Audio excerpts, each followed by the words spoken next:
Inaasahang makakapulong ni Pangulong Ferdinand R. Marcos Jr., Senate President Francis Escudero at House Speaker Martin Romualdez sa mga susunod na araw para talakayin ang mga priority measure ng administrasyon.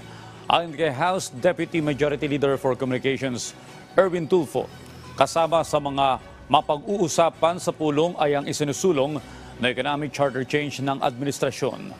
Una nang nakapagpasa ng panukala hinggil dito ang Kamara habang nakabinbin pa sa komite ng Senado.